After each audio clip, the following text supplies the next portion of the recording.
नमस्कार, मैं वसंत रावल। आज मैं आपको बताने आया हूं ध्रुति योग के बारे में। ज्योतिष शास्त्र के अंदर पंचांग का बहुत ज़्यादा महत्व होता है और पंचांग के 5 अंग होते हैं: तिथि, वार, नक्षत्र, योग और करण। हमारी जो सीरीज चल रही है ये है योगों की सीरीज। आपकी जानकारी के लिए बता दूं, योगों का सबसे ज़्यादा उपयोग मुहूर्त शास्त्र के अंदर किया जाता है और मुहूर्त शास्त्र के 5 बड़े बड़े ग्रंथ हैं जिसके नाम है मुहूर्त मार्तंड, मुहूर्त गणेश, मुहूर्त चिंतामणि, मुहूर्त पारिजात, मुहूर्त धर्म सिंधु और भी एक है निर्णय सिंधु। इन सारे ग्रंथों के अंदर योगों के बारे में काफी गहन जानकारी दी गई है। इन सारे ग्रंथों के अंदर मुहूर्त शास्त्र के अंदर खास करके योगों के बारे में काफी डीप नॉलेज दिया गया है। तो आज हम लोग चर्चा करेंगे ध्रुति योग के बारे में, जो 8वें नंबर का योग है। सबसे पहले हम जानेंगे कि ध्रुति योग वाले व्यक्ति कैसे होते हैं। तो ऐसे व्यक्ति बहुत ही बुद्धिमान, गुणवान, तेजस्वी, प्रभावशाली, स्वमानी, स्वाभिमानी, नॉलेजेबल और कैपेबल लोग होते हैं। ऐसे व्यक्ति स्वभाव से बहुत ही विनम्र, विनयी, विवेकी, ईमानदार, वफादार, नीतिवान होते हैं। ऐसे व्यक्ति बहुत ही श्रद्धालु, धार्मिक, विद्वान, ज्ञानी होते हैं। ऐसे व्यक्ति एक अच्छे इंसान होते हैं। ये भी दूसरों की तरह पढ़ाई लिखाई करके, विवाह करके 2 बच्चे होते हैं और उनका जीवन भी दूसरों की तरह ही होता है, लेकिन उनमें कुछ खास बातें देखी गई है कि ऐसे व्यक्ति बहुत ही इमोशनल, सेंसिटिव, भावनात्मक और संवेदनशील होते हैं। रिश्तों की गरिमा को जानने वाले होते हैं। अपने रिश्तों को पूरी ईमानदारी, वफादारी, नीति से निभाने वाले लोग होते हैं। लेकिन उसके बदले में क्या होता है, उनके साथ रिश्तों के अंदर बार बार छल, कपट, धोखा, विश्वासघात होता है। उनके भोलेपन का लाभ उठाया जाता है, उनके अच्छेपन का फायदा उठाया जाता है। तो ऐसे व्यक्तियों को बार बार रिश्तों के अंदर घात और विश्वासघात होता है। आइए और भी गहरी जानकारी हासिल करते हैं कि ये जो 27 योग है, इन 27 योगों में 14 प्रकार के योग बहुत ही अच्छे माने गए हैं और इन 14 प्रकार के शुभ योगों में आप कोई भी मांगलिक कार्य कर सकते हैं, कोई भी अच्छा कार्य कर सकते हैं।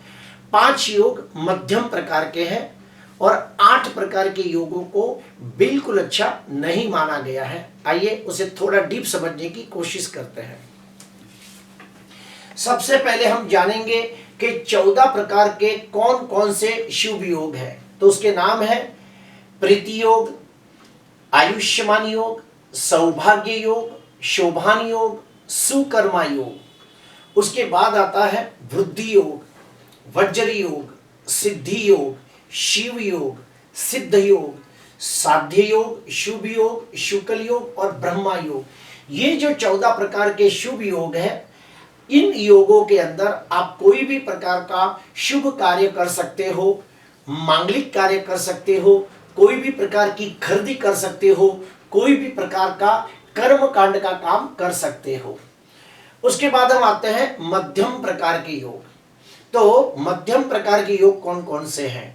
ध्रुव योग, हर्षण योग, वर्यान योग, परिग योग और ऐन्द्र योग। ये 5 प्रकार के मध्यम योग माने गए हैं। और 8 प्रकार के खराब योग कौन से हैं? तो सुनिए, विषकुंभ योग, अतिगंड योग, ध्रुति योग, शूल योग, गंड योग, व्याघात योग, व्यतिपात योग और वैधृति योग। ये 8 योगों को बिल्कुल अच्छा नहीं माना गया है। अगर इन 8 योगों के अंदर कोई बच्चे का जन्म हो जाता है तो उसके पैदा होते ही 1 साल के अंदर उसकी शांति पूजा करने को कहा जाता है। और फिर वो बच्चा जब 15 साल का हो जाता है तो उस अशुभ योग की फिर से शांति पूजा करने को कहा जाता है। और अगर न की जाए तो क्या होता है, वो बच्चा जन्म से लेके 8 वर्ष तक सामान्य बच्चों के मुकाबले ज्यादा बीमार पड़ता है, क्योंकि उस बच्चे का इम्यूनिटी पावर कमजोर होता है। और इम्यूनिटी पावर कमजोर होने की वजह से वो बच्चा बार बार बीमार पड़ता है। और वो बच्चा जब 12 साल का हो जाता है, उसके बाद जैसे जैसे आगे बढ़ने लगता है तो उसकी पढ़ाई कमजोर होने लगती है, पढ़ाई के अंदर उसका कंसंट्रेशन कमजोर होने लगता है। और वो बच्चा बुद्धिमान, गुणवान, तेजस्वी, नॉलेजेबल, कैपेबल, स्मार्ट होने के बावजूद वो हायर एजुकेशन नहीं कर पाता, वो मास्टर डिग्री हासिल नहीं कर पाता, वो डबल डिग्री हासिल नहीं कर पाता। एग्जाम्पल के तौर पे ग्रेजुएशन होने के बाद, ग्रेजुएशन की डिग्री हासिल होने के बाद उसे एमबीए करना चाहिए, सीए करना चाहिए, एलएलबी करना चाहिए, वो नहीं कर पाता। इंजीनियरिंग होने के बाद उसे एमबीए करना चाहिए, एमटेक करना चाहिए, तो वो नहीं कर पाता। तो जो भी बच्चे का जन्म इस 8 अशुभ योग में हुआ हो, जिसके ऊपर हमने राउंड मारा हुआ है, तो ये 8 अशुभ योग में उसका जन्म हुआ हो, तो उसकी शांति पूजा पैदा होते ही 1 साल के अंदर करनी चाहिए और फिर 15 साल की उम्र में करनी चाहिए। अभी हम लोग और गहराई से जानने का प्रयास करेंगे कि जो भी व्यक्ति का जन्म द्रुति योग में हुआ होता है वो व्यक्ति कैसे होते हैं, उनमें कौन सी खूबियां होती हैं। तो सुनिए, जो भी व्यक्ति का जन्म द्रुति योग में हुआ होता है, ऐसे व्यक्ति के ऊपर आप आंखें बंद करके पूरा भरोसा कर सकते हैं, क्योंकि ये लोग अपने काम के प्रति, अपनी जिम्मेदारियों के प्रति पूरे ईमानदार, वफादार, नीतिवान होते हैं। ऐसे व्यक्ति बहुत ही पराक्रमी, साहसिक होते हैं, नीडर, लीडर, आगेवान होते हैं, दृढ़ निश्चयी होते हैं, निष्ठावान होते हैं। और उनको हम जो भी काम देते हैं वो पूरी ईमानदारी के साथ, पूरी वफादारी के साथ उसे निभाने वाले लोग होते हैं। वो अपनी जिम्मेदारियों के प्रति हमेशा अलर्ट होते हैं और अपनी जिम्मेदारियों को पूरी निष्ठा से निभाने वाले लोग होते हैं। जैसे कि मैंने पहले भी कहा कि जो भी व्यक्ति द्रुति योग में पैदा होता है, ऐसे व्यक्ति बहुत ही इमोशनल, सेंसिटिव, भावनात्मक और संवेदनशील होती है। इसीलिए इनको कोई भी इनके भोलेपन का, इनके अच्छेपन का, इनके सच्चेपन का लाभ उठा सकता है। ऐसे व्यक्ति के साथ बार बार छल, कपट, धोखा, फरेब, विश्वासघात बार बार होता है। अगर लड़की हो, अगर कोई लड़की हो तो वो लड़की को बार बार प्रेम के रिश्तों में धोखा या विश्वासघात मिलता है। तो जो भी लड़की का जन्म द्रुति योग में हुआ हो, उन लड़कियों को मैं खास सलाह दूंगा कि उन्हें प्यार, इश्क, मोहब्बत, ये सारी चीजों से बच के रहना चाहिए।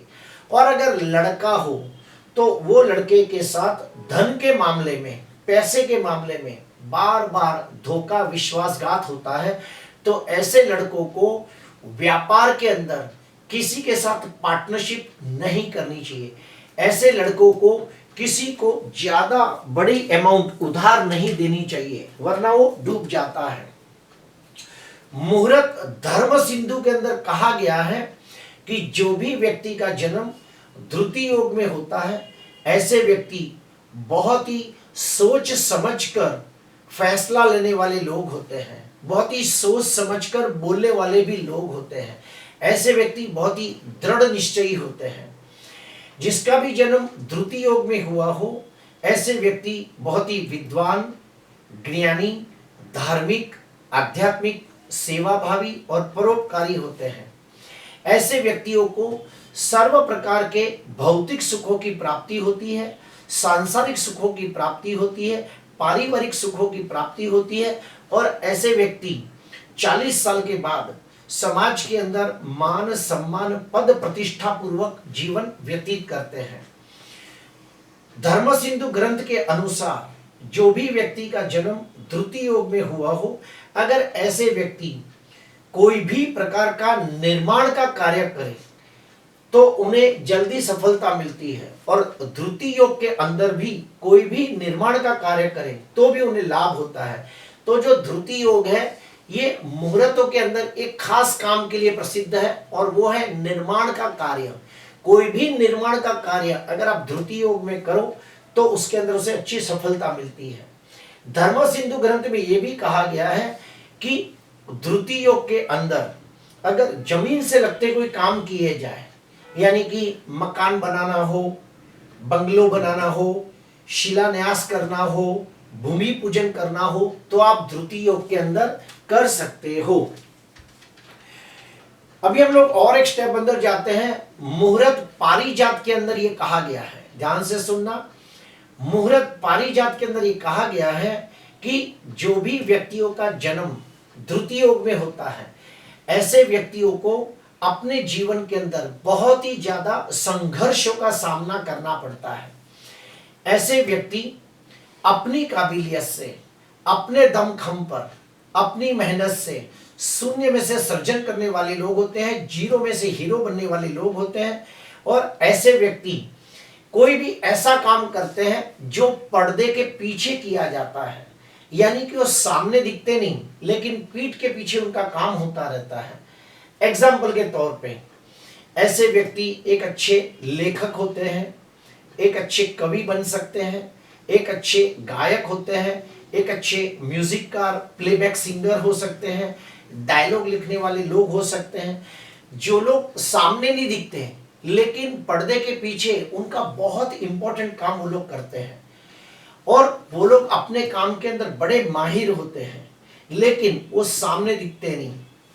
ऐसे व्यक्तियों को और एक मैंने देखा है जो धर्म सिंधु ग्रंथ के जैसा ही पारिजात में भी कहा गया है कि ध्रुति योग में जन्मे व्यक्तियों को अपने रिश्तों में धोखा विश्वासघात मिलता है। ये धर्म सिंधु ग्रंथ में भी कहा गया है और पारिजात के अंदर भी कहा गया है। इसके अलावा और मैं कहूंगा, जो भी व्यक्ति ध्रुति योग में पैदा होता है, ऐसे व्यक्ति पढ़ाई के अंदर होशियार होने के बावजूद हायर एजुकेशन तो हासिल नहीं कर पाते, लेकिन उन्हें नौकरी के अंदर बार बार नौकरी बदलनी पड़ती है। अगर वो लोग धंधा करें और धंधे के अंदर किसी के साथ पार्टनरशिप करें तो उनके साथ धोखा विश्वासघात होता है। तो ऐसे व्यक्तियों को ध्रुति योग शांति पूजा करनी चाहिए। अभी ध्रुति योग शांति पूजा कैसे की जाती है तो वो मैं आपको बताना चाहता हूं। तो जिसका भी जन्म ध्रुति योग में हुआ हो तो उसे क्या करना चाहिए? तो सबसे पहले महीने में एक बार ध्रुति योग अवश्य आता है, और जिस दिन ध्रुति योग आता हो उसी दिन किसी कर्मकांडी विद्वान ब्राह्मण के साथ अपने घर से 10-15 किलोमीटर दूर किसी शिवजी के मंदिर में जाना चाहिए, या फिर किसी दुर्गा माता के मंदिर में जाना चाहिए। शिवजी के मंदिर या दुर्गा माता के मंदिर में जाना चाहिए और किसी कर्मकांडी विद्वान ब्राह्मण के हाथों से ध्रुति योग शांति पूजा करनी चाहिए। लेकिन याद रहे, अपने घर से 10-15 किलोमीटर दूर जाना है और उसी दिन पूजा करनी है जिस दिन ध्रुति योग आता हो। अब ये पूजा में होता क्या है तो भी मैं आपको बता देता हूं। सबसे पहली पूजा होती है गौ मुख प्रसव शांति, यानी कि गाय के मुख से उसका फिर से जन्म कराया जाता है। यानी कि एक छोटे से थाली के अंदर या सूप के अंदर गुड़ और गेहूं को पकाकर गाय को खिलाया जाता है, और जिसका भी जन्म ध्रुति योग में हुआ होता है वो गाय के मुख के सामने बैठता है। उस समय ब्राह्मण लोग कुछ खास मंत्रोच्चार करते हैं और उस मंत्रों में कहा जाता है कि इस बच्चे का फिर से एक बार जन्म हुआ, जिसे हम लोग कहते हैं गौ मुख प्रसव शांति, गाय के मुख से जन्म होना। ये विधि होने के बाद फिर मंदिर में बैठ के सब पूजाएं करवाई जाती है। सबसे पहले दीप पूजन होता है। दीप पूजन होने के बाद संकल्प होता है। संकल्प के अंदर सब कहा जाता है कि इसके माँ बाप या वो खुद बच्चा अपने लिए ध्रुति योग शांति कर रहा है। उसके बाद गणपति जी की पूजा होती है। गणेश की पूजा होने के बाद कलश पूजन होता है, पुण्यावाचन करवाया जाता है, मातृ का पूजन होता है, नवग्रहों की पूजा होती है। नवग्रहों की पूजा होने के बाद अधिदेवता, प्रत्याधिदेवता, लोकपाल, दिक्पाल, ये सब भगवानों की पूजा की जाती है। उसके बाद रुद्र कलश की पूजा की जाती है। अगर जो बाजू में कहीं शिव मंदिर हो या शिव जी का पिंडी हो तो उसके ऊपर रुद्राभिषेक कराया जाता है। और वो रुद्राभिषेक के अंदर लिंगाष्टकम, बिल्वाष्टकम, शिवाष्टकम, शिव मानस स्तोत्रम, तांडव स्तोत्रम, ये सब स्तोत्र का पठन किया जाता है और शिव जी का आधा घंटा रुद्राभिषेक किया जाता है। उसके बाद होम हवन होता है। होम हवन होने के बाद 27 वनस्पतियों को तोड़कर एक पानी के अंदर डाल के पानी के अंदर उसको उबाला जाता है और फिर उसी पानी से उस बच्चे का अभिषेक किया जाता है। अभिषेक कैसे किया जाता है? तो एक मटका होता है, उसको 27 खड्डे किए जाते हैं। 27 खड्डे क्यों? क्योंकि 27 प्रकार के योग होते हैं, 27 प्रकार के नक्षत्र होते हैं, इसीलिए एक मटके के अंदर 27 खड्डे किए जाते हैं और उसके अंदर पानी भर के उस से अभिषेक किया जाता है। अगर मान लो मटका ना हो और 27 खड्डे करने को ना आता हो तो आटा छानने का एक छन्नी होता है, तो उसके अंदर पानी डाल के अभिषेक किया जाता है और उस समय अभिषेक के मंत्रोच्चार बोले जाते हैं। अभिषेक होने के बाद कपड़ा चेंज किया जाता है और फिर एक कांसे की थाली के अंदर देशी घी भरा जाता है।